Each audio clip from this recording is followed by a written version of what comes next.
Okay, good afternoon, everyone. I know we moved up the time on you. I'd like to begin by offering my deepest condolences to the families of the 3 Americans who lost their lives on Sunday in Manda Bay, Kenya.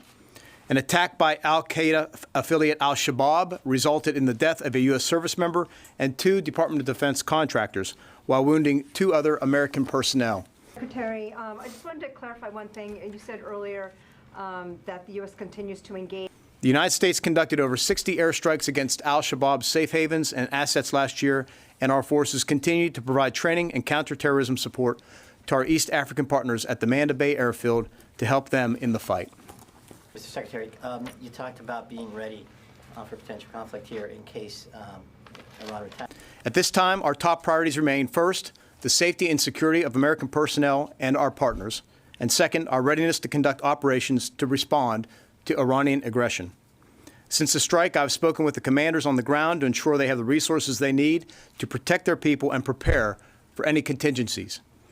As a result, we've increased our force protection postures across the region and will continue to reposition and bolster our forces as necessary to protect our people, our interests, and our facilities. Target our partners in the region. Is that enough to warrant a U.S.? As we defend our people and interests, let me reiterate that the United States is not seeking a war with Iran, but we are prepared to finish one. We are seeking a diplomatic solution, but first, this will require Iran to de-escalate. It will require the regime to come to the table with the goal of preventing further bloodshed. And it will require them to cease their malign activities throughout the region.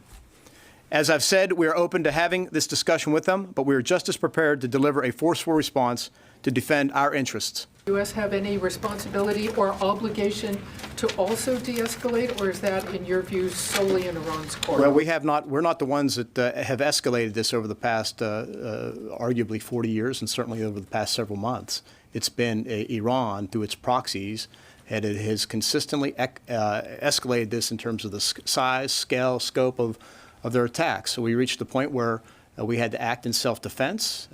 We had to take appropriate action. So at this point, as I've said a few times now, the ball is in their court. What they do next will determine what happens in the subsequent moves. Thanks for doing this, sir. After pressure from Iran, has the Iraqi government prevented the U.S.? So this sense that somehow taking somebody who, oh, by the way, over the last few months, had planned, orchestrated, and or resourced attacks against the United States that resulted in the killing of American and the siege of our embassy in Baghdad, and was in Baghdad to coordinate additional attacks, to somehow suggest that he wasn't a legitimate target, I think is fanciful. He was clearly on the battlefield. He was conducting or preparing, planning military operations. He was a legitimate target, and his time was due.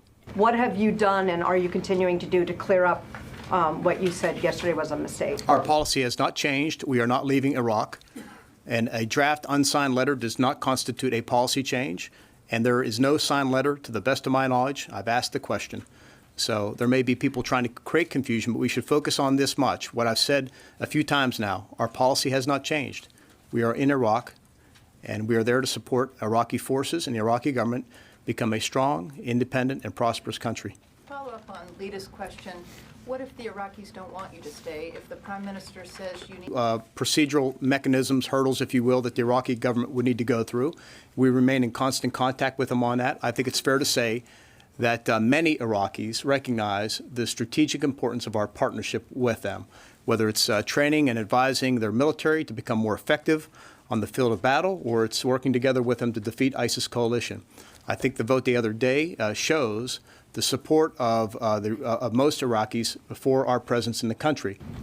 Temper expectations. What are you prepared to disclose to Congress tomorrow? Well, look, first of all, much of my messaging to Congress will be the same as what I'm delivering to you all here in terms of my views on the policy, the broader regional situation, the history.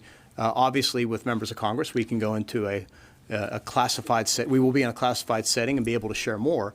But the exquisite intelligence that we're talking about that led to the decision that was, I should say, one of the factors that led to the decision to strike at Soleimani is only shared with a handful of members, the so-called Gang of Eight. And so they are getting that briefing this afternoon, and they will have access to that, but most members will not have access to that. You I had no problem. It's been a long week.